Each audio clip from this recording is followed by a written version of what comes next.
I'm a member of the League of Women Voters of Duluth, as well as a trained and certified League of Women Voters moderator.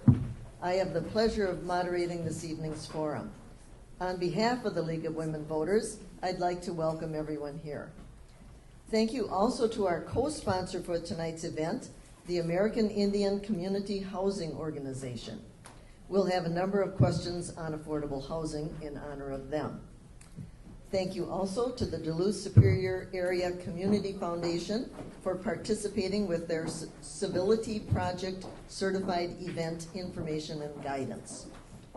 The League of Women Voters is pleased to present this General Issues Forum pre-election for the 3rd District and at-large candidates running for the Duluth City Council. Thank you to all the candidates for your willingness to participate in local government and in these forums. At this point, we'd like to ask everyone in the audience and the candidates and us to turn off our cell phones, please. The League of Women Voters believes that an informed citizenry is the foundation of effective democracy. The League is open to membership for men and women who are interested in nonpartisan civic participation. The League of Women Voters Duluth believes that creative and innovative policies and practices are forged out of diverse points of view and diverse perspectives are necessary and responsible and responsible and representative decision making.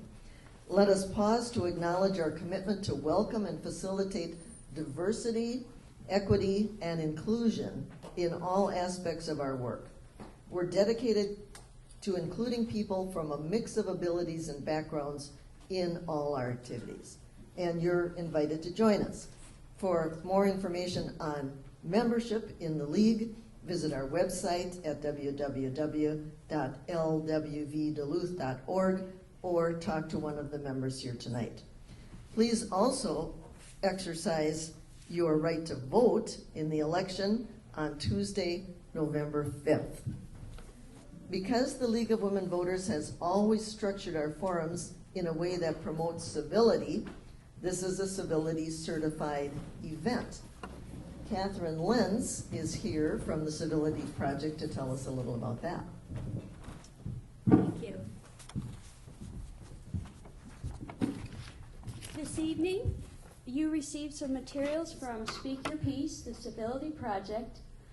One is a green colored card with the 9 tenets of civility, and the other is a white sheet with audience notes. These are yours to keep if you wish, or you can hand them back in at the desk and we'll reuse them.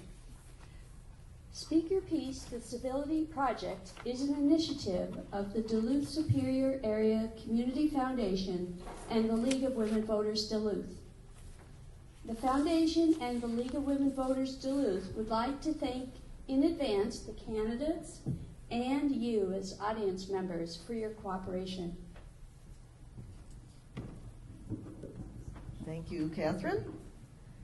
And on behalf of the League of Women Voters, I again welcome all of you.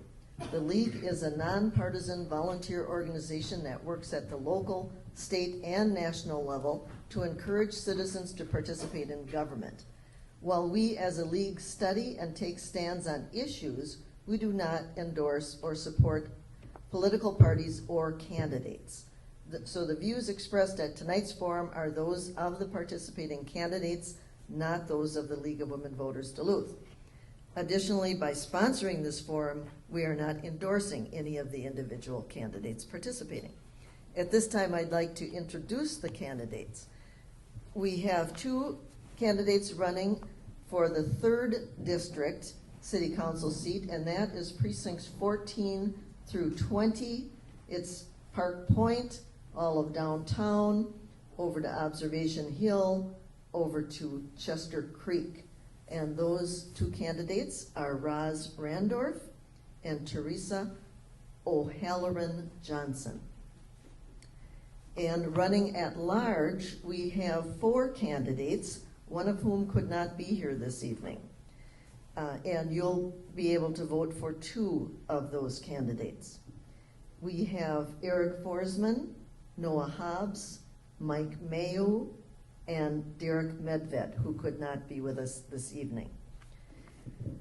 Our forum tonight will begin with the candidates giving a 2-minute opening statement followed by the questioning round. And Mr. Medved sent in a statement for that. First to be asked are questions that were solicited and vetted by our organizing committee. And then these will be followed by questions from audience members and questions that we received on our website as time allows. The candidates were not given the questions in advance. Each candidate will be given up to 1.5 minutes in which to provide a response. The questioning round has been set up so that each candidate will be asked questions in a rotating order.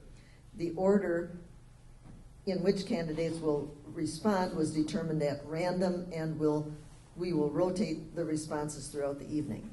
We would like to encourage audience members to submit questions of their own if they would like. So index cards were provided at the door in the back of the room, and if you need additional cards, just raise your hand. Someone will bring them to you. Write your questions on the card and pass them to the end of the row, and a volunteer will pick them up. All questions that are submitted this way will be assessed for clarity and bias. Those that fall into the same category will be consolidated, and this will allow us to cover as many topics as possible in the time allotted. Questions that are deemed unclear, hostile, or of a personal nature will not be used, and then all questions become property of the league. After the questioning is completed, each candidate will have a 1-minute closing statement prior to the end of the forum. And I could call the candidates' attention to our timers here in the front row. They'll be holding up cards showing how much time is left. So we're going to begin with opening statements, and I'm told that I should read the one that was submitted by Mr. Medved first. So he says, "Hello everyone. What an exciting past couple of months it has been. I'm extremely grateful to the League of Women Voters and the community for allowing us candidates the opportunity to share our ideas, goals, and vision. There's a lot of good that's done for society in building business, but it's also great to be involved in those things where you can be connected with the community, to the world, and think about how you can use what you're creating, both in terms of your personal skills as well as products and services to do good things for others. Business is my background, but community is my passion. It would be an honor to serve Duluth." From Derek Medved. All right, we'll proceed with the other candidates' opening statements, and the first one to speak on that is Mr. Forsman. Well, thank you to the League for having us tonight for our, I believe, 7th at-large forum that we've had so far, and I think the 3 up here have been to all 7, so maybe we get a gold star for that at the end of this. But my name is Eric Forsman. I'm currently an at-large city councilor. I've been serving for about the past 14 months or so now, after I was appointed to fill out Alyssa Hansen's council term. And so I'm excited to talk about the issues tonight. I know we'll have some housing questions, it sounds like. Housing has been something that I've worked on, as well as other things like economic development, public safety, and childcare. I moved to Duluth in 2009 to attend UMD. I followed my then girlfriend, now wife, who was already here, and we fell in love with this city and stayed and decided to raise our family here. I've worked in the public sector for St. Louis County and in the private sector for Minnesota Power. My background is in human resources and economic development, and so I think I bring that perspective to the council. In addition, I have served on numerous boards and commissions and nonprofit boards with even some of the folks sitting in the audience. So it's great to see you. I've learned a ton being a city councilor. It's something that is an invaluable learning experience to get so connected with your community, and it's been the most humbling experience that I've had in my life. And so I also want to recognize we've got some other councilors in the audience, so Councilor Van Nett and Councilor Russ and Councilor Cypress. So thank you to anybody who throws their hat in the ring or serves the community. It is a full-time job, even if it is a part-time pay. So I am excited to talk a little bit more tonight about my ideas, and the thing that I am most passionate about is the fact that I have 2 kids. So I have a 4-year-old daughter and a 1-year-old son, which really gives me a first-hand look into what families are going through in the city, and also it makes me very passionate about doing things that are going to set our kids up for success in the future. So thanks for being here tonight. Thank you. Our second opening statement is from Ms. O'Halloran Johnson. Thank you, League, and thank you, everybody, for coming. I work at my day job is working as a social worker in St. Louis County. I have spent most of my adult life working in health and human services, either in direct support of individuals with mental health, intellectual disabilities, or physical health challenges. And I now work and have worked for the last 15 years or so in lead agency work, in the last 11 here in St. Louis County. Those are the issues that are most important to me. I've been engaged in the community through local community events such as Hillfest. I was on the Earn Safe and Sick Time Task Force, Clayton Jackson McGee. My favorite is volunteering at Sacred Heart because it's such a great opportunity. For me, community is really the key. I've been very active in my union, and the reason I'm running for the office is because the 3rd District really needs a voice that's responsive to the people in this community. We have a very diverse community. It's probably the most diverse community economically as well as socially. And I bring my passion for safe, affordable housing, safe neighborhoods, accessible neighborhoods. We have a lot of folks who have mobility challenges and seniors who live in our district, and getting around is very, very challenging. So that's one of the things that I would really like to work on. The other thing that I think is key, we had an example of how critical this is we need to work on our infrastructure in the city, and I want to bring some of my ideas around that as well to the city, both for individuals and to attract new business. Thank you. Our 3rd opening statement is from candidate Hobbs. Thank you. Well, I'm Noah Hobbs, current City Council President and a Councilor at Large. I moved to Duluth in 2007 to attend University of Minnesota Duluth, where I met my wife. We got married. We bought a house out in West Duluth on 42nd Avenue West. My community service has looked quite a bit different throughout the years. It hasn't just been defined as a role of a city councilor. I'm on the board of CHUM, PACT are 2 of the things, my church council up until recently when we did the call committee. And then some of the things I've worked on as a city councilor is we've brought Uber and Lyft to Duluth. And during the day job, I work at One Roof Community Housing as a lending director. Prior to that, I worked at the Arrowhead Economic Opportunity Agency as a planner, one of the largest community action agencies in the state of Minnesota. And some of the projects I worked on there was transportation, senior services, workforce development, adult basic education, and housing. So I have over 6 years of housing experience. In addition to Uber and Lyft, what we've done on the council is opened up the warming center for folks experiencing homelessness on our coldest nights, and that's going to be a permanent fixture. Chum is looking at that right now on how to, on a better location that has better facilities, both for restroom and for sleeping arrangements in this next year.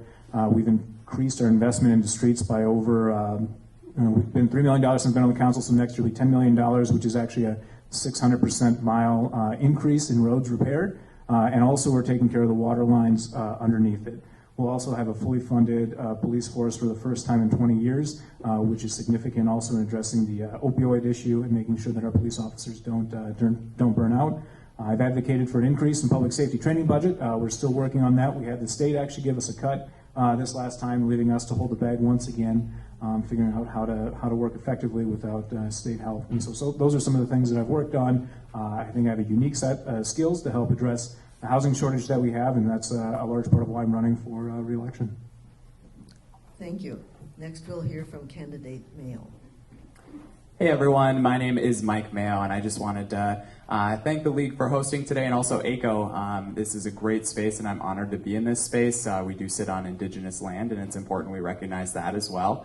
I am running for Duluth City Council as a lifelong Duluthian, a community organizer, a proud product of a union family, and a UMD Bulldog. So I am really excited to be here today and start discussing all of the issues, and getting into housing is going to be a big one tonight. But I'm really running for City Council because as a community organizer, I have seen the importance and really understood the importance of gathering communities together to work for collective change. And I think that's really important, and we need to continue to do that as councilors. We have to be community organizers and organizing coalitions and organizing people in our community. So I'm committed to being accessible and bringing that table to you rather than you having to come to the table yourself.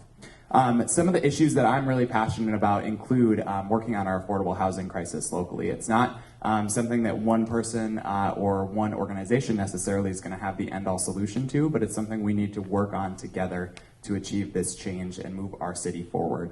Another one is creating a fair economy for working families, and I think it's really important that we recognize the wage gap in our city right now, where workers need to be making $18 to $20 an hour to afford a living here. So that's the living wage in our county and in our area, and we really need to be increasing our local minimum wage to stay consistent with that. And finally, it's also about protecting our environment for generations to come. We have to recognize that we are facing a climate crisis, and we need to take bold steps locally and nationally and at our state level as well, but locally especially for this race, in order to address our climate crisis. So once again, I'm Mike Mayo. I'm running for one of that council at-large seats and looking forward to the rest of the discussion tonight. Thank you. And our final opening statement is from candidate Randorf. Good evening, everyone. Susan, thank you for moderating. Thank you, everyone, for being here. My name is Roz Randorf. I'm running for City Council District 3 because I believe I can make Duluth better and safer and healthier. I'm new to politics. I spent 27 years in the private sector working for the Duluth News Tribune. I've also been on several boards. I currently sit on the DEC board, and I also was on the United Way board and the North Dakota Special Olympics board. In 2006, my family and I moved to Duluth. It was Spencer, my oldest, who's a Duluth police officer, my youngest, Simon, my partner, Kevin Ferris. We fell in love immediately. It was the lake, the rocks, the ships, the people, and so it was just love immediately with Duluth. And I'm really running. I believe I can make the city better. When we look at some of the areas I'm passionate about, affordable housing, and when we talk about affordable housing, that means housing that's decent and safe and affordable. I hope we talk about our environment tonight. When we see what happened with Park Point last night, I hope we can talk about our water and our environment and our shoreline erosion.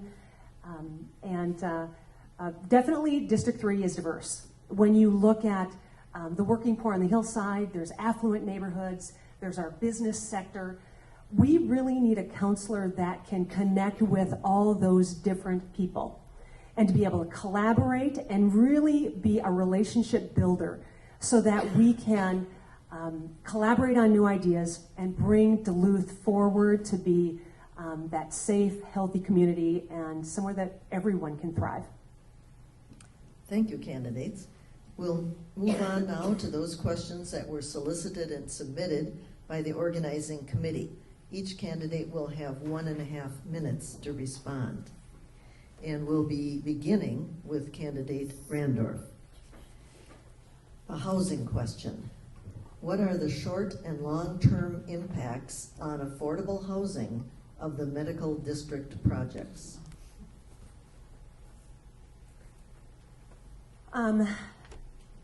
First of all, we need to be striving for a housing first concept for everybody. And in the medical district, it's concerning that we are removing housing and replacing it with parking. That's a concern. We have to have a plan that we partner with the hospital to be able to together create opportunities so that more people aren't displaced. A positive. An influx of development in our hillside neighborhood is a good thing. We see streets repaired, we see sidewalks, and when you see some of the plans for the transportation and the green space and the development, that's good for us. As a community, when we can build up our business districts and our residential districts, more people want to move businesses here. More people want to live here. So there are pluses and there are challenges, and I see both those in the project, but I think as a council, we can make good decisions around both of those. Thank you. Next, Councilor Hobbs. Yeah, I think some of the short-term effects are going to be a pinch and even more tightening of our market, given that there are going to be a lot of trades folks working on this. There's certainly the parking deal, but I can tell you that There is conversations that are probably going to become public in the next month in replacing those 15 to 16 units. So that's a short-term pain. We should not let that outweigh the long-term goal of being able to correct a lot of the wrongs that happened in planning when the medical district, St. Luke's and Essentia, created essentially a parking lot on almost every single block. This allows for us to create a significant more amount of density, which is what our city needs. If we took every vacant lot and put single-family housing on it, we still wouldn't come close to the amount of housing units that we need. So we are going to need to increase our density and build up, not out. So that's one of the long-term goals of this. And within the medical district, it allows us to provide for a long-term funding solution for a housing fund to help supplement state funding and also some local dollars. The way we could do that is basically mimic what a TIF district is and say, in 5 years, we're going to capture whatever the growth is in property value within that medical district and redivert a fraction of those dollars into a housing fund and supplement what we have through the HRA and locally so that we can more rapidly address affordable housing within the community while still celebrating growth. Thank you. Candidate Forsman. I would agree largely with what the previous two candidates said already about the medical district. It is a tremendous opportunity and a catalyzer for our city to have $1 billion of private investment paired with a $98 million public infrastructure bill. Now that bill was originally going to have some affordable housing money in it, and it's unfortunate that that money didn't come forward, but I think what we've seen from Rochester is there is the potential to go back to that well at some point and pass another bill at the state level that would give us access to some of those funds. That would help us address some of those challenges with housing. What I would say is the really positive momentum in this specific area is you have not only housing advocates that are saying we need to do more in the hillside, but you have the business groups doing the same thing because they understand with workforce shortages and with the need to build more housing for those workers who aren't making as much as the high-end positions at the hospitals, that they are going to need to step up as well. And so you've got organizations like the GDC, the Greater Downtown Council, you've got organizations like LISC. I was in a meeting this morning with two of them that talked a lot about how they're going to be focusing their strategic work on advocating for land use in that district where you are going to have parking lots that aren't going to be needed anymore. And so long term, I think it's a tremendous opportunity for us to build up our housing stock, paired with the fact that it's in an opportunity zone, which allows us to try to draw in outside financing from other places to invest in our hillside for housing at all income levels. So I think we have tremendous opportunity. Thank you. Candidate O'Halloran Johnson. So I'm just going to clarify. The medical district is my home. It's a neighborhood. And nobody doesn't want state-of-the-art hospitals expanding in their city. So I'm very excited. I'm excited to see that the hospitals are working with the city to do better planning because the footprint is quite atrocious right now. So I'm very excited about all of those things. But let's not mistake that both St. Luke's and Essentia are big corporations, and we are the public servants that need to hold them accountable. Losing this housing is very, very concerning, and we need to make sure that we're negotiating with Essentia and St. Luke's on behalf of the neighborhoods, not the medical district, but the neighborhoods that are going to be impacted by this.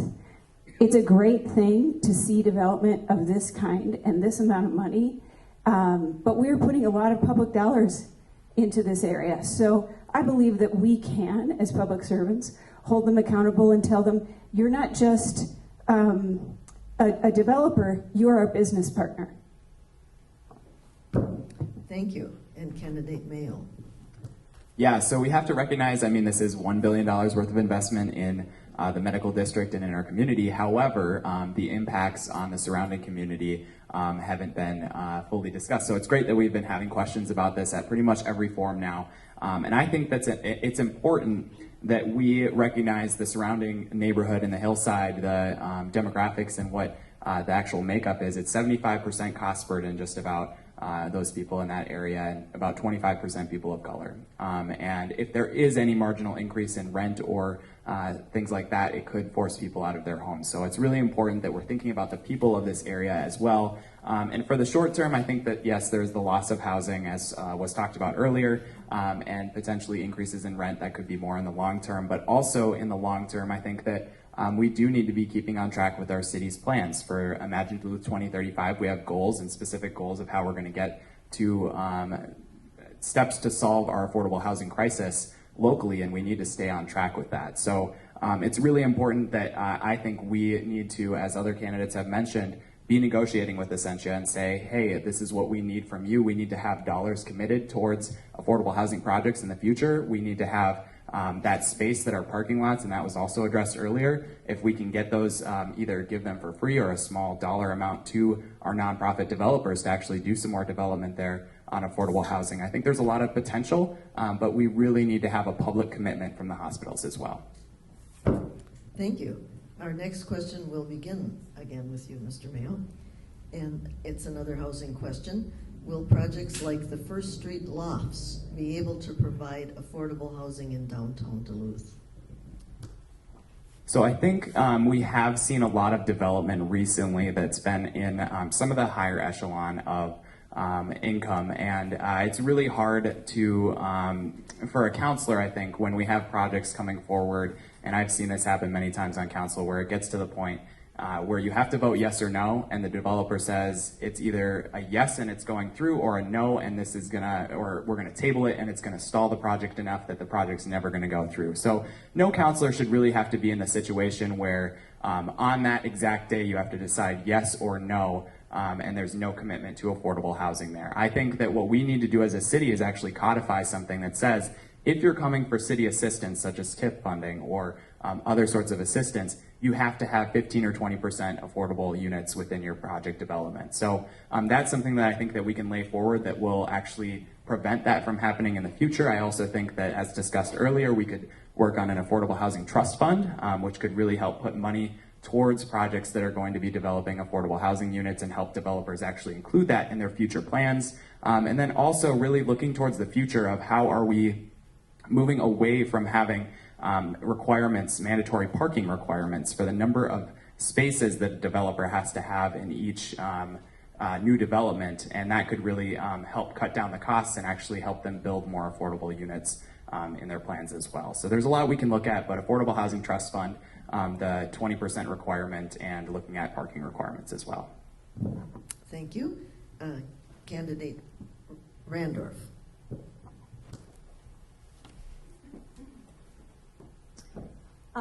I believe when we look at our affordable housing issue, you have to look at all the different levels of affordability. Affordable housing means something different for everyone, whether it's fully subsidized or worker rate housing or market rate housing. So I believe as a city, we need to be focusing on all of those. In fact, right now, the worker rate housing is the area that needs the most growth. That's folks like you and I, working jobs full time, and you need somewhere to live. I believe there's 450 units in worker rate housing right now that are needed. And we certainly need subsidized housing. So I really believe we need to focus on all of those areas. Work on worker rate housing and well as subsidized. Thank you. Candidate O'Halloran Johnson. I would agree with what Roz said. One of the things that I hear on the doors all the time is that we need affordable housing really at many different levels. There are folks who want to be done maintaining their family home, and they want to stay in the city. They want to stay in the city so they can continue to go to the symphony and the Bulldog games and see their same doctor. But they need and want safe, affordable housing in the core. So we need to think about folks like that. We need to think about folks who want to come into town and buy a house and send their kids to our neighborhood schools. And we need to think about the fact that we have anywhere from 200 to 300 people every night of the year in this city who are unsheltered. So we have it at all levels. And you can't take your eye off the ball on any of these. When we talk about housing, it's not a single issue, it's not a single demographic. And we didn't get here overnight. We won't get out of here overnight. We need to take in all of the ideas. We need to think about our private nonprofit sector. We need to think about our economic developers. And we need to collaborate and get this solved. Thank you. Candidate Forsman. Thank you for the question. We've had a number of different housing developments that have come forward in my time on the council. I think there's been 7 that I've been on there that we voted for either abatement or TIF. And I believe the one that you referenced was actually one of the ones that has some affordability built into it. But certainly we have some projects that have been doing better, I would say, recently, and the amount of incentive they're asking for and also the amount of affordability that they have built into their project. It was interesting to read an article from Minneapolis where there's a project being proposed that I believe is all studio apartments, which is one way that you drive affordability down is, or up, is you drive the size down. So we have to be aware of those market trends. This is a statewide and a nationwide problem.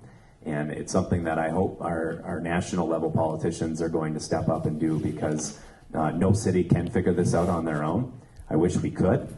We only have limited resources, and I'm fully supportive of looking at how do we establish an affordable housing trust fund. But there isn't a magic bullet for how to do that and how to finance it. We might have to look at HRA levy capacity. We might have to look at a vehicle for corporations that want to help contribute to this problem to be able to put their skin in the game to help their own workers. But it's going to take continued commitment from the city to do things such as streamline codes and our zoning requirements to try to make it as easy as possible to do housing, and that's something that I have worked on. And I also take my cues from Councillor Hobbs, since this is his day job, and that's the beauty of having a council that has a diverse experience as part of it. Thank you. And Councillor Hobbs. Yeah, part of the reason we have expensive rental rates is our vacancy rate is incredibly low. So any amount of units that we can add, in theory, will help open that up, which is important.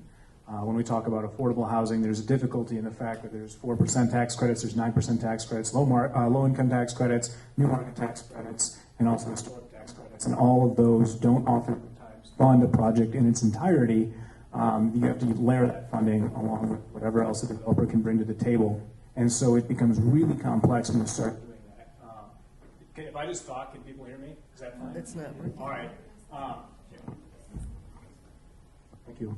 So there's a lot of different things that go into it. It is a complex problem, and we run into that all the time during my day job, and we see it in the city. The market more readily provides for those that have a cash return on investment. So unfortunately, higher end rentals will be the first to enter. However, that will open up affordable markets, or more affordable to folks below that income level as they move up and out. Another component of that is we need to find housing, appropriate housing for seniors, so that they can age in place and move out of those homes that they may no longer be able to move freely in.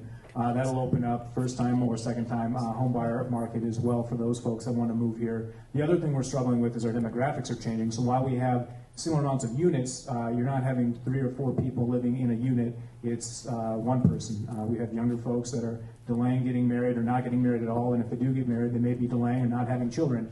So our per unit occupancy is lower. So we're actually going to need more units of housing to house our population than we would have back 20, 30 years ago to have population growth. So it's a tough nut to crack through all different facets here. Okay, and beginning with candidate Hobbs, one more housing question. What would you like to see done with the Pastorette Terrace cozy site?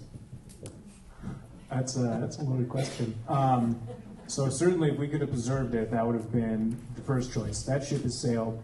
I think that there's a great opportunity there to revitalize that corner through, I would assume that we'll have some housing, maybe commercial on the bottom is kind of what best practices are right now in planning, and that also has a significant positive impact on that neighborhood with Clayton Jackson McGee Memorial right across the street from that. So I do hope to see a housing project there with some commercial on there, so we have some traffic flow, pedestrians, so they can also see our homage to the horrific events that happened almost 100 years ago. Thank you. Candidate Forsman. Yeah, I would largely agree. It's unfortunate that the building got to the point that it is in need of being torn down, but I am supportive of that. I believe we have a moratorium the clock is ticking. I forget how many days are left on that, but it would be great to continue the trend along First Street of looking at more development with the Board of Trade building going into effect, where we're going to revitalize that facility to include more housing. I'd love to see more housing on the other side of Lake Avenue as well. Candidate Mayo. Yeah, I think that one of the things we really need to focus on with this project, regardless of what happens in the future, is that the folks that were originally displaced by the fire have an opportunity, and they have had an opportunity to live at other places, but what would be great is if they could come back to that place that they originally lived. So if there's another housing project there, if it would be affordable and attainable for the average Duluthian. I do think that obviously it would be great to preserve this historic landmark. However, it's kind of reached that point where we may not be able to do so anymore, which is really unfortunate, but I would really like to see some great development there in the future. So, yeah. Thank you. Candidate Randorf. Yeah, as a former Clay County historical member, I am always sad to see us take down historic buildings. There's two ideas that came through some of my door knocking that I thought was real interesting. And one is if we could keep pieces of that building, either create affordable housing as an option or build on since it's right across the street from the Clayton Jackson McGee, be able to build out maybe an area where people can have a park or seating area, maybe it's a food market, that type of an idea in that space. But I would love to see any and all of the historical pieces being preserved, but certainly we need to be smart advocates as well, and if we could do an affordable housing piece there or project there, that'd be fantastic. Thank you. And Candidate O'Halloran Johnson.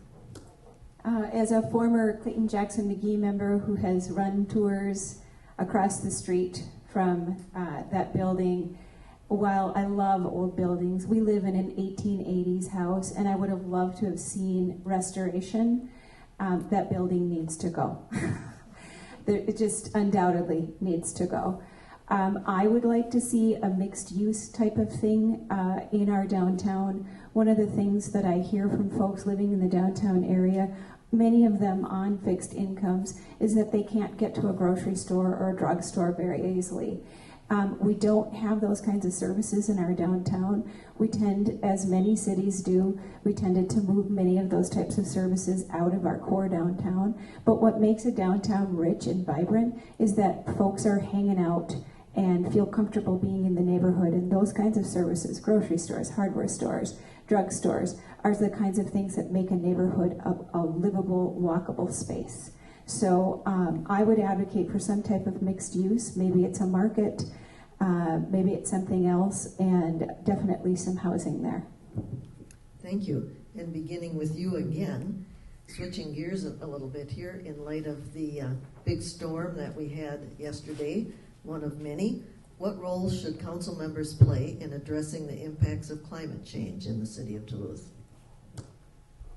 Well, we have a big role to play, and I think actually I'd like to applaud Mayor Larson, and I was a great advocate of this in terms of our streets initiative. One of the biggest impacts we can do is try to address, and I think Councillor Hobbs referred to this earlier, the things under our streets, making sure that we're modernizing our storm runoff, making sure that we're addressing those kinds of things, because we are sending water down into that lake, and our lake is heating up, and that we're having a negative impact on that ourselves.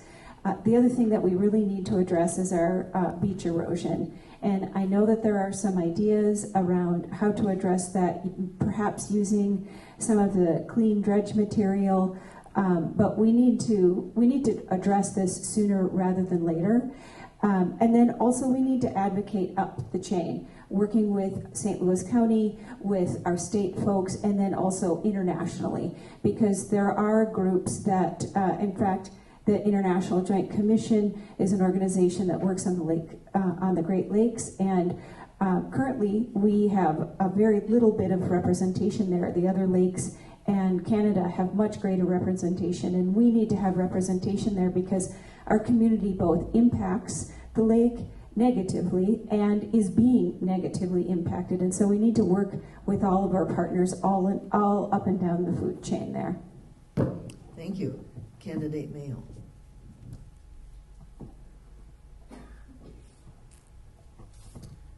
Yeah, so I think we can first acknowledge that climate change is real, and we need to be addressing it, once again, like I said earlier, at every level of government, including the local level. Some of the things that we can start with, we were just talking about streets, and I think that it's really important when we're working on our streets or doing street improvement projects into the future, how we're accounting for alternative modes of transportation, whether it be wider sidewalks, whether it be bike lanes, things that will help people get around downtown or in other areas of our city that are traditionally harder to navigate if you're using a bike or if you're a pedestrian. So working on things such as that. I also think that it's really important. We have an 80% renewable goal as a city by 2050, but even pushing further than that, how can we strive towards 100% renewable energy in the near future? I think it's really important when we have only so many years where we can turn this around because our planet is heading in a direction that is potentially not going to be able to be changed. It's really, really important, and we have a lot at stake. I also think that it's important we can work on diversifying our city fleets, working towards electric vehicles, and we can expand things like municipal composting, bringing that to you through your provider, whether it be waste management or hotels or whatever it be. I think that it's important we work with our service providers. And I also think one of the biggest things is that we really acknowledge what's going on in our region. We have a lot of projects that are being proposed in the Great Lakes watershed, and we need to be extra cognizant as Duluthians on how this is going to impact our lake, our region, our watershed, and our surrounding green space. Thank you. Candidate Randorf. Last night's storm, that was a wake-up call for us. The crisis in Park Point is real. Last week, I sat with the Park Point Community Club and spoke with their task force, their high water task force. They were trying to do some outreach to city officials, to government officials. They're asking for help, and we need to listen. Stormwater infrastructure, absolutely. Their beach erosion is critical. They have sewer backup. The water line is so high that it's exceeded the sewer. So you can imagine the seriousness of our point. So as counselors, we need to help them tap into grant money. We need to advocate for them on the state level. The point is an important place, and if we don't do something now, I'm afraid we may not have a Park Point. And so it's very serious. And I think as neighbors and as counselors, we need to act. We need to act right now. Thank you. Candidate Hobbs. Thank you. So some of the things that we can do, we certainly can't stop climate change just as a city, but we definitely need to do our part. And part of that could be our inspectors' vehicles can turn into EVs, electric vehicles. We can look at New York has hybrid vehicles for their police force. If we can change our police cruisers to hybrid, that's 1 million miles of driving that we can change over the course of how long it would take for us to diversify our fleet. That's something that we can look at. One of the biggest missed opportunities that we've had is not having a bike lane on Superior Street. Our main downtown, getting people out of vehicles and either being pedestrians or cycling is something we can do. We can look at e-bike technology and partner with Essentia St. Luke's or Minnesota Power and offering that to lower the barrier so that folks can access that and be better cyclists. We have a tough terrain to cycle, and it also is intimidating and has a high upfront cost. So how do we look at that and lower that bar so that folks can, of less means, can participate? We've bought in as a city into a renewable energy garden through Minnesota Power, and that's been something that we've put our money where our values are as a city. We can continue to look at that. We operate comfort systems. We've also added some money to do weatherization, and that's going to be a key thing. How do we lower our consumption in our harsh climate in the wintertime so folks are using less natural gas, less electricity? We've done LED lights on our street lights, and that's another big thing that we've done as well, and we can continue to make progress in that way and also incentivize DTA ridership. We've got a couple of electric buses. The nice thing about our climate is it's a great testing ground for the rest of the country. Candidate Forsman.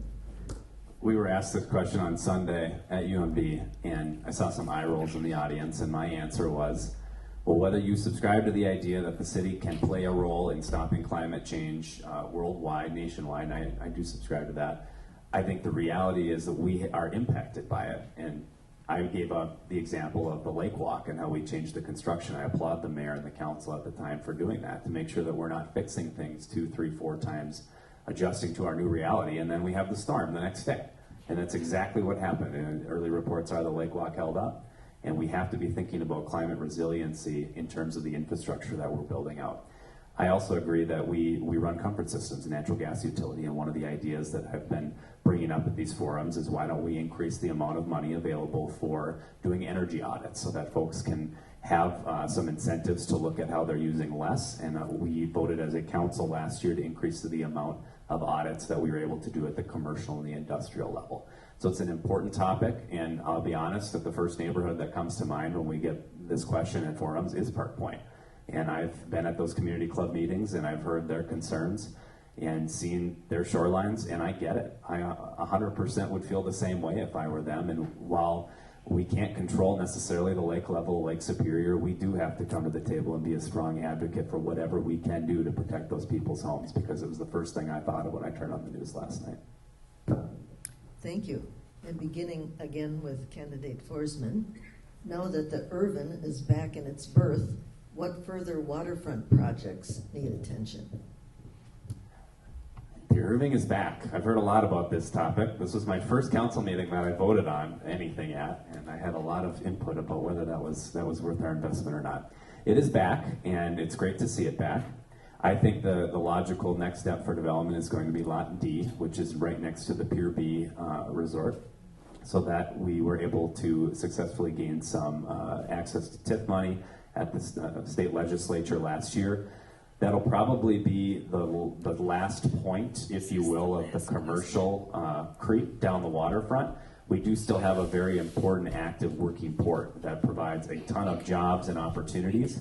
And speaking of our port, one of the things that we can do as a council in terms of economic development is help position the city. And so through my knowledge of my day job, one thing I would like to tackle within the next year or two as a councilor is working with the Port of Duluth to do a land use study to see which businesses really need to be down by the port and which could be looking at other alternatives. Because just because a building is there and a business is in it doesn't mean they need critical access to the infrastructure, the 4 rail lines, the docks, the shipping lanes. So I think we could look at what are some other alternatives and identify sites, and then we can work with DEDA, our Duluth Economic Development Authority, to go after businesses that might be able to make better use of that land. And that's a way that we can preserve jobs within the city, and we can also target new industries that take advantage of a port that many other cities would be dying to have. Thank you. Candidate Randorf. Our next waterfront project, we need to build out our working seaport. We need to lean into folks like Deb DeLuca, our Seaport Authority folks, to Brian Hansen at Apex, and bring in good, clean, sustainable industry into Duluth, jobs that can be paying $60,000 a year for workers that may just be coming out of high school. Getting new industry and driving new industry and getting livable wage jobs in Duluth is a big piece of helping us solve our affordable housing crisis. Many people are a paycheck away, a flat tire away, an illness away from homelessness. And so I see it, when I look at our housing crisis, I see it as a pie. And I see mental health issues, I see drug addiction, and I see livable wage as big pieces of those pie. And so if we want to overcome, if we want to challenge and create a housing first mentality, we need livable wage jobs in Duluth. Let's grow our industry. Let's work into our working seaport. Thank you. Candidate Mayo.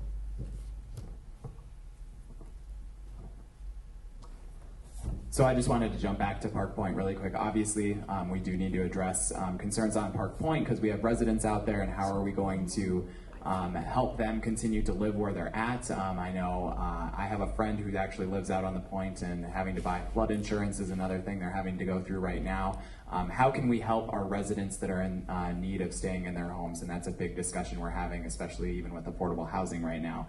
But talking more about waterfront projects outside of Park Point, obviously I think we need to focus on our lake walk and how that's going to be continue to be developed to be climate resistant. I also think with our seaport, it is really important that we are continuing to encourage the shipping industry to come to Duluth. I think one of the big things too is that seeing an increase in green energy and windmill pieces, for example, being brought into Duluth is a great start for bringing carbon neutral green energy jobs into Duluth. And I think we need to continue that trend. So really encouraging manufacturers of whatever it be, especially green energy, carbon neutral, union jobs.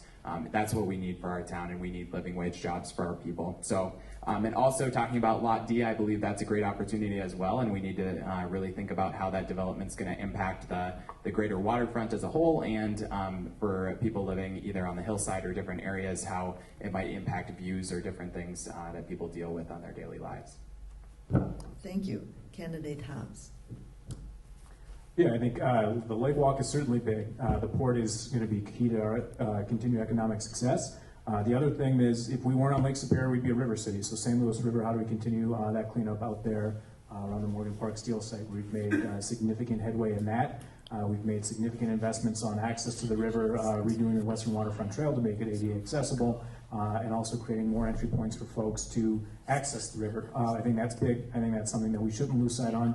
And continue to make those environmental remediations out there. We just finished Chambers Grove, and we have sturgeon that are reproducing naturally out there, and that's something that we would not have expected to happen 10, 15, 20 years ago, and that's huge. So I think continuing to focus both on the lake, the development of the port, how do we make our lake walk more resilient and complete that, and also ensure that Park Point is going to take probably the Federal Corps of Army Engineers to help figure that out. It's something that we can't do locally all by ourselves, and so that's a huge lift for us, but something that we should probably explore, and as well as make sure that the seawall is reinforced. Thank you. And Candidate O'Halloran Johnson. It's very difficult the night after a storm to say that the priority would be anything other than the beachfront and the seawall. Those are critical, but as Councillor Hobbs said, they're not something we can do alone as a city. We cannot abandon Park Point or the residents. It's our greatest amenity, really. I mean, that Park Point beach is one of the reasons people come here. But we do need to make sure that our industrial land use is maintained for industrial use. When I spoke with Deb DeLuca, I asked her, what can a councillor do? And that really was the most important thing, was to address industrial land use. That doesn't necessarily mean, I think when we say industrial land use, we think about 1970s, oil oozing into rivers and lakes around the country. That's not necessarily what we're talking about this time around. We're talking about making sure that, as Councillor Forsman alluded to, we're looking at what's down there on the seaport now, what needs to be down there in terms of rail, and what can we do to attract other industry in town, because that is one of the important ways that a city can grow. So yes, it's a toss-up for me. I can't say which is the first one. I think we have to do both and all. Thank you. And beginning with you again, what can the council do to increase the availability of affordable child care for working families in our community? This is an interesting question as a former licensed child care provider. This is really a huge challenge. And I think some of the things that a city can do, cities do not license child care providers, but one of the things a city can do is to try to work with zoning and also to perhaps work with some of our larger employers to encourage on-site child care. Another challenge is that we have a lot of shift work when we think about ourselves being a medical center. We have a lot of folks who need child care in untraditional hours. So if there are things that we can do to support location and to expand hours for working families, those are things that I think that we can do. Much of what happens in child care is licensed through the state and the county. So we have limited tools, but again, working with industry, I think, is probably our first and best step. Thank you. And Candidate Hobbs. If folks think that counselors are experts on everything, that's, despite what my inbox says, that is not true. So I do take the lead of Councillor Forsman on this issue, as it's been something he's really drilled down on. But I am on the 1200 fund, and one of the things that we are looking at for childcare is taking that source of revenue and either doing deferred, potentially, or forgivable loans, or just 0%, where folks make payments back, and that's huge in just securing. Upfront capital is big to get a project started, and so that's one of the things that we're looking at. We can certainly change some zoning and that, but it's also going to take partnership with the state as well. But I'm glad that local institutions like the Northland Foundation are really elevating that this is an issue and starting to get recognition for it. Thank you. And candidate Forsman. I really appreciated Councillor Hobbs' eloquent way of saying he doesn't have kids. I have 2 of them, and I said he's the housing expert earlier. So I think the microloan idea of helping startups have access to capital that they traditionally haven't had because they're not always looked at as legitimate businesses, which they should be. It's incredibly hard to make money in a child care business. We should be doing everything we can to make it easy for them. We have also passed some zoning changes at the city level that is helpful, and quite frankly, in my first attempt at figuring out how the city could have a role in this issue, I sent a letter to all of the home daycare providers in the city of Duluth, licensed through the county, and just said, thanks for the work you do. And through that, I actually got contacted by quite a few and built relationships with them. And so I've been able to be a conduit to the state level where some policy changes need to happen, as well as do things like help get kitchens open, which is something I did a couple of weeks ago when we ran into a conditional use permitting issue at the city for a new child care facility that was starting up that couldn't open their kitchen. And so I helped them navigate City Hall in regard to that. But this is really a community issue now. It's been a family issue for a long time. And the reason it's becoming a bigger community issue is because businesses are feeling a workforce pinch. And so I've been in partnership with the chamber and with other organizations to start doing surveys to identify businesses that are willing to step up, put money into it, open up their facilities, whatever it might be, raise their hand so we know who to work with. And that's the first time that I'm aware of that we've done that in the city in quite a while. Thanks. Candidate Mayo. So I just wanted to thank the current council actually for moving forward on some of the zoning changes. We had Auntie's Daycare opening up out in Lakeside, and I think that was a great step forward. This really does speak to kind of one of my main campaign points of creating a fair economy for working families. And how are we doing that? We're helping working families afford to live here, whether it be through childcare, through affordable housing development, or also creating jobs. So this is one of those things where if we can help develop local revenue sources, it was talked about microloans as well, to keep childcare affordable and help subsidize those that really need childcare. That's going to help people afford to live here in Duluth. I also think it's important that we raise our wages, not just for our childcare workers, but for all of our workers in our city, so that they can afford to live here. Like I said, with the wage being $18 to $20 an hour, that's considered a living wage for our area, it's very important that our workers are being paid fairly, and that's going to help attract more people into the childcare industry as well, which has been one that's really lacking in pay right now.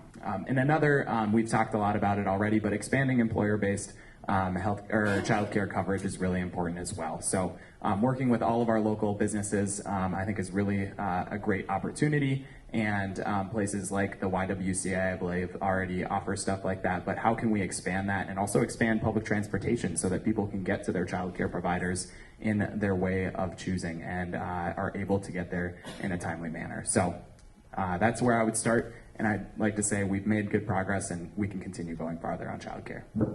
Thank you. And candidate Randorf. Yes, we need to continue to remove the barriers to help families thrive and to find daycare. As a single mom, I knew exactly what it was like to depend on quality, safe childcare for my sons. And a nod to the counselors, they're doing good work. The 1200 fund, the deferred interest, the low interest loans to get and develop new daycare, the zoning changes that they've made to allow daycares to be closer to larger businesses, all that's good.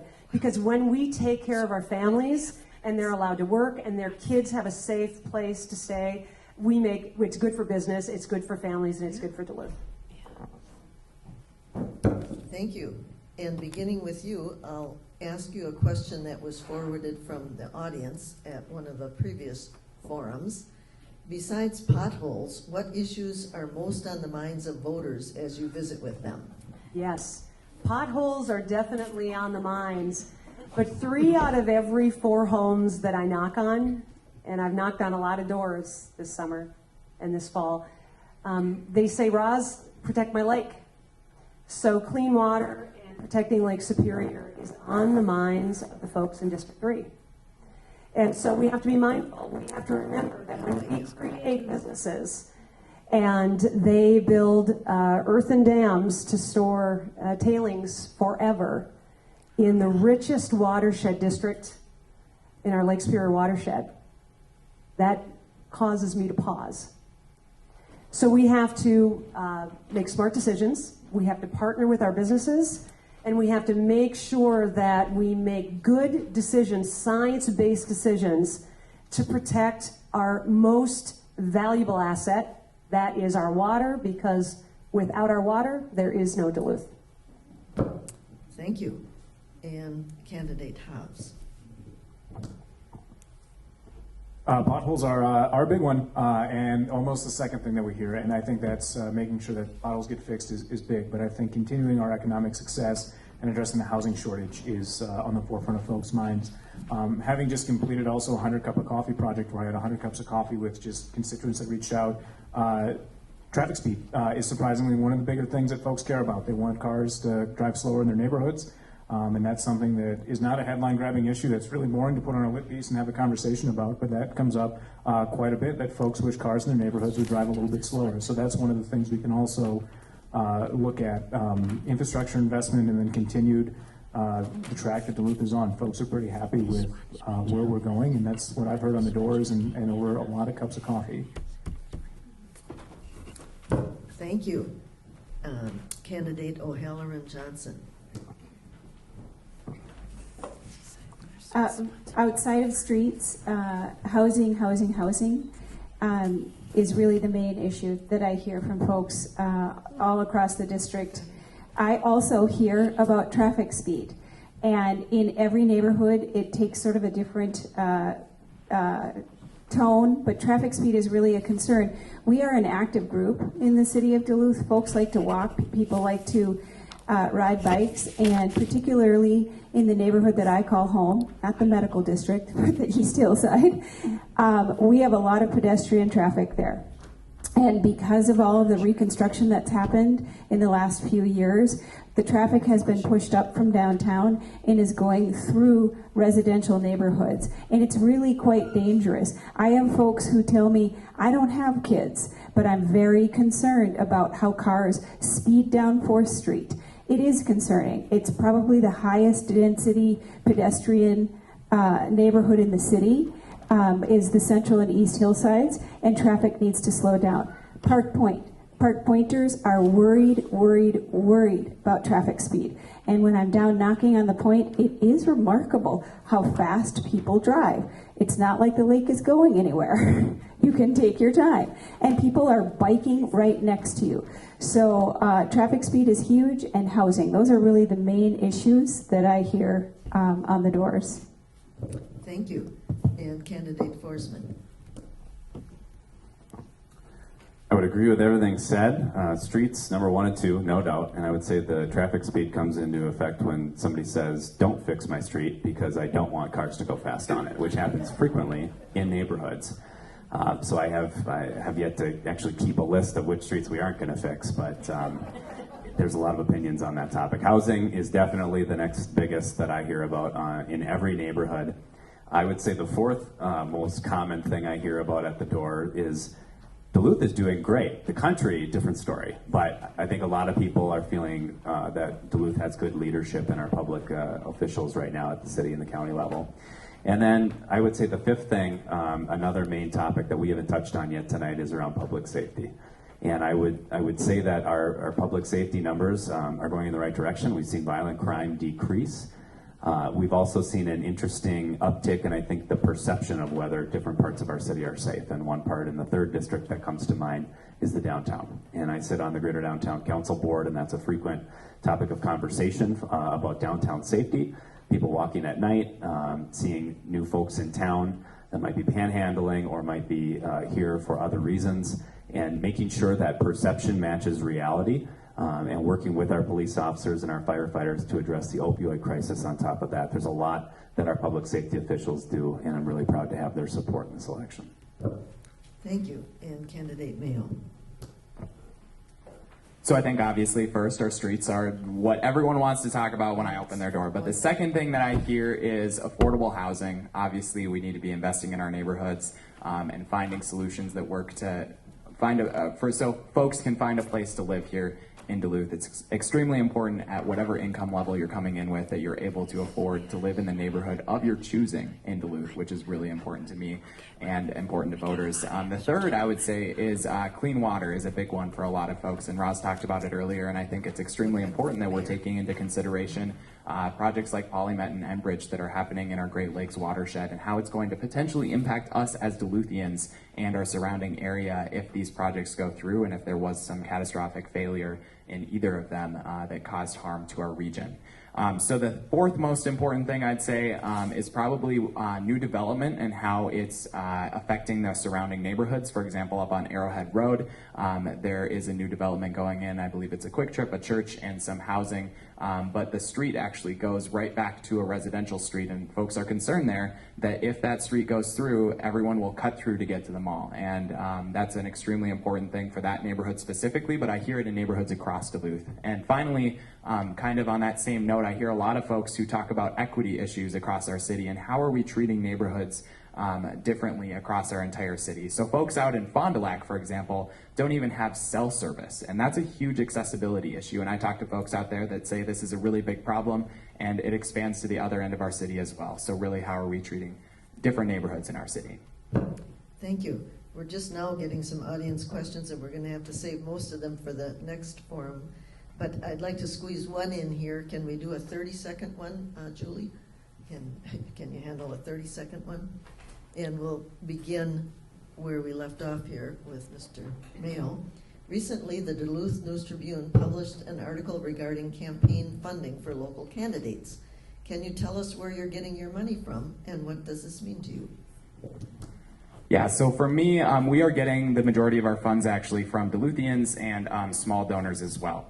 If you look at our campaign finance reports, we're not going to have a whole lot that are actually over $100. Most of them are $25 donors, and they live here in Duluth. I'd say about 90 to 95% of our donors are from Duluth. We're a very grassroots funded campaign, and we use our campaign funds very efficiently. So that's something that I'm really proud of, and we had a large donor base too. I would say hundreds of people by this point. We haven't tallied it up recently, but it's been really great to see the support across the city, and whether it be $5 or $10, it all comes and helps us out.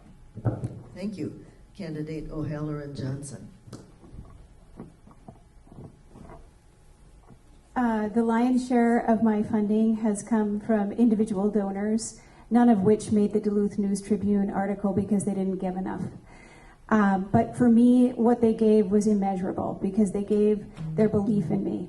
I also have a large number of endorsing partners, all of which I'm very proud to have to share their label with, because I share their values and they share my values. So that's where our money comes from. There's no secrets. You can look it all up. Thank you. Candidate Randorf. The interesting thing about being a new candidate is, a new political candidate is you get funding in the beginning from all different sources. So from a business standpoint, I'm getting a lot of funding from folks in business. And as my environmentalist stance comes out, I get more from my clean water. And not all the folks on my giving tree agree with each other. But the one thing that I can tell you is regardless, a candidate can't be bought. When you donate to a campaign, you donate for the best candidate. You don't donate for transactional purposes. So yeah, there's diversity there. Thank you. Candidate Hobbs. Yeah, as a labor endorsed candidate, I get a lot of money from labor unions. I get a lot of money from friends and family. And a lot of state employees are big supporters of me, even though I'm a city councilor and not on the state level. So there's a lot of that. I have over 200 donors at this point. I think my average donation is $44, and so it's a variety of sources. And Candidate Forsman. I agree with everything said. I have made an appeal to a broad base of folks, and so I have donations from folks who are in the business world. I'm proud to be endorsed by every labor organization that has endorsed so far this cycle, and so I have a lot of money from those folks, which comes from their wages that they collect. And also, The first group of folks that any candidate typically reaches out to is their family and friends. And one of my largest donors is actually my uncle, who was reported in the News Tribune as retired. He actually has passed away now and was going through a really bad cancer bout and decided to donate $500 to my campaign before he did. Thank you. We'll now proceed to closing statements, and we will begin with Mr. Mayo. 1 minute. 1 minute. All right.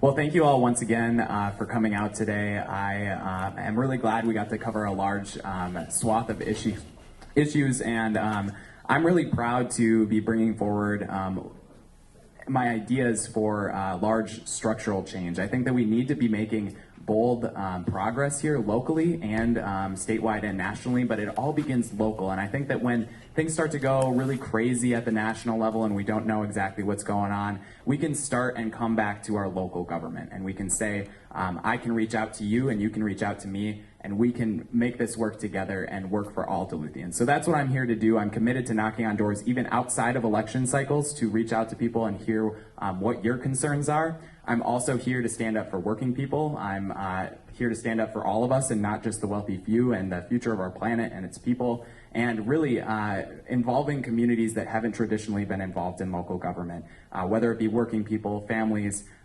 young folks, seniors, or those just that never get reached out to. That's what I'm here to do. So thank you once again for coming out today and for all of the forums that the League has hosted. Thank you. And candidate O'Halloran Johnson. So I just want to say thank you for everybody who's here, and thank you League of Women Voters and ACO for hosting again. The reason I'm running is because I believe that a Duluth that is safe and accessible for elders, children, and with mobility challenges is a place that's safe and accessible for all of us. If we have a downtown that feels like a place where somebody in a wheelchair can navigate safely at any time of the night and day, we have a thriving business district. We need to start thinking differently about what a business district and what a community looks like. We have a great city, and I believe that a really good public policy are things that can have positive impact on people's lives. I know that from the work that I do.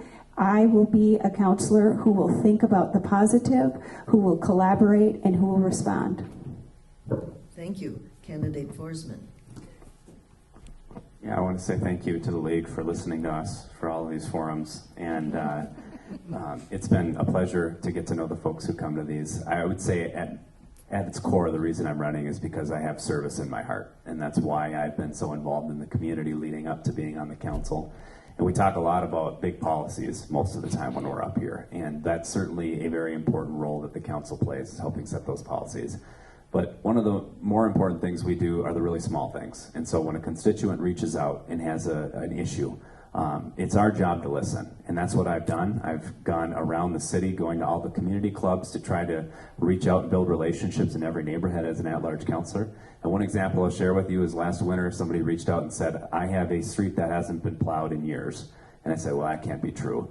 Well, I looked into it, and their street was classified as an alley. And so I don't know if their street had never been plowed over the last couple of years, but we got it on the list so that it was going to be plowed from that point forward. And those are the little successes as a counselor that I carry with me, and that's my work ethic, to make sure that even those things are things we're addressing. Thank you. Candidate Randorf. Thank you, Susan. Thank you to the League for hosting. Thank you guys all for being here tonight. Duluth has over 86,000 people in it. And they have different dreams, and they come from different places, different aspirations, different points of view. We're all different. And a good counselor is a good listener, and acts and listens on what they hear.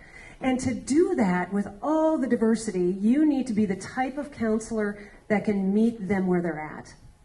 Whether it's in the business district or up on the hillside, whether it's out on the point, being able to connect with the people and being able to bring forward their ideas, because as a community, we will solve our challenges. As a community, we will move forward. So I want to be that District 3 counselor in the heart of the city. I am a connector, I'm a bridge builder, and I'd love to represent you in this beautiful District 3, the heart of the city. And Candidate Hobbs. Thank you, and thank you to the League for hosting. I think the big thing is that we can address big things. We can do streets, $10 million a year, which is huge. We can do ESST, which is huge. but it's also the little things that we've done. I just got out of at 4 o'clock, we did our city council reading challenge where we had kids K through 5 read counselors' favorites books, and there were a lot of children there that were excited to attend just to be in the mayor's room, and that's huge. To see the excitement on a kid's face to read a book and then be in a room that I think a lot of times elected officials and city employees take for granted. We're eagerly waiting. Those are the small things, but that is probably one of the top 3 things that is going to stick with me through the term of my elected service. So maintaining how we can continue to move forward as a society and as a city, but then also do the small things right, whether it's parking enforcement, whether it is making sure streets are cleared, and having those conversations. And I agree with Candidate Randorf that listening is the biggest thing. And most of you probably have attended many of these. I'm one of the more short-winded candidates, and having 100+ cups of coffee, I've done a lot of listening, and I think that's one of the biggest assets that you can have. Thank you. We thank the candidates, PACT-TV, the American Indian Community Housing Organization, the Duluth Superior Area Community Foundation, and our audience for making this event possible. A mayoral candidate forum will follow this in about 15 minutes. Thank you for coming, and remember to vote for the candidates of your choice on Tuesday, November 5th. Good night.